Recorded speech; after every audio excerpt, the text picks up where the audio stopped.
right down now, letting the field bunch up behind him so that he doesn't have to sit too long in gear at the front of the grid. He had a little practice start there, so did Damon. And JJ Leto has done the bright thing. He has put slicks on, he has taken the gamble, he is on slicks, he's in the pit lane.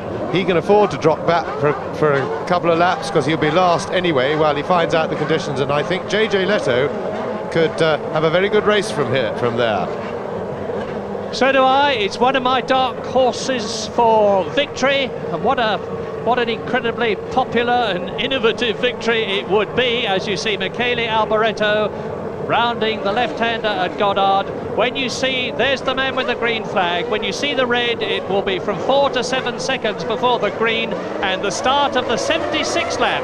European Grand Prix.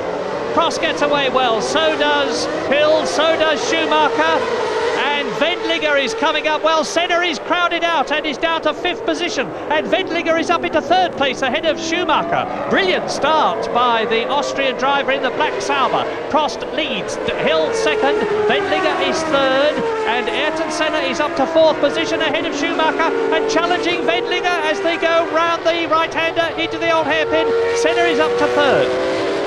And after being crowded at the start, a quite brilliant couple of corners by Ayrton Senna. Tremendous stuff. He muscled his way back into the contention at Redgate. He's going inside Damon Hill. And Senna into 2nd place already. And he's giving it absolutely everything in the wet part of the race.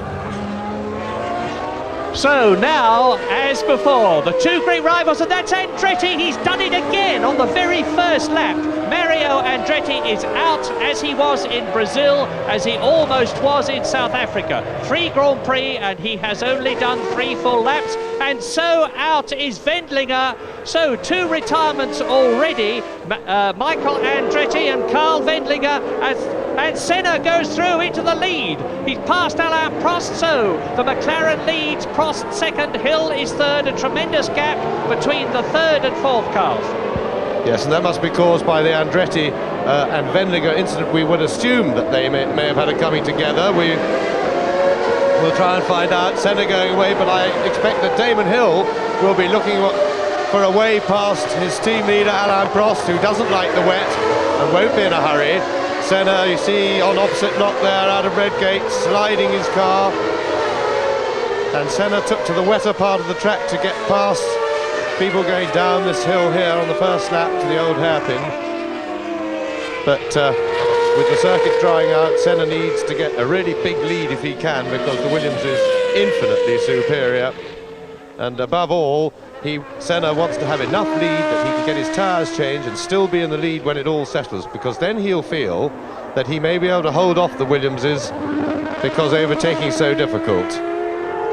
Now, Michael Andretti, this is the first lap replay, and we saw a tangle between Wendlinger and Andretti, two known hard chargers, but we didn't see how it actually developed.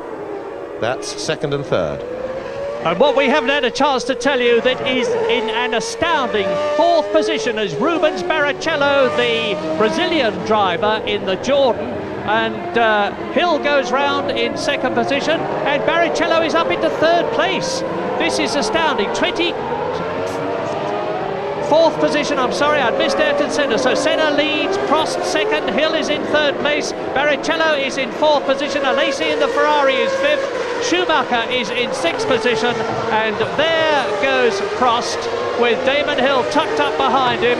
Barrichello in 4th position, Alesi 5th, Schumacher 6th, Berger is 7th, Johnny Herbert is 8th, Patrese is 9th, Zanardi is 10th, Derek Warwick is 11th, and in 12th position is Fabrizio Barbazza, the Italian driver in the Minardi Ford. But Ayrton Senna, at the end of the 2nd lap, had a 4-second lead over Alain Prost, with the fastest lap so far, 1 minute 27.8. This is an astounding performance by the Brazilian. It's a demonstration too of the fact that the horsepower disadvantage that he has. Look at the gap. Yes, and the point is that Senna is really showing his genius, because the Williams is just as much a better car than all the others in the wet as it is in the dry, and the lead that Senna has built up is pure Senna. He is driving with a disadvantage to both Williamses, and it's the same inspired stuff that we saw in the Brazilian Grand Prix 2 weeks ago, when the track was wet and when it was damp, that Senna really flew and demoralised Damon Hill, that we were looking at just then. But just look behind.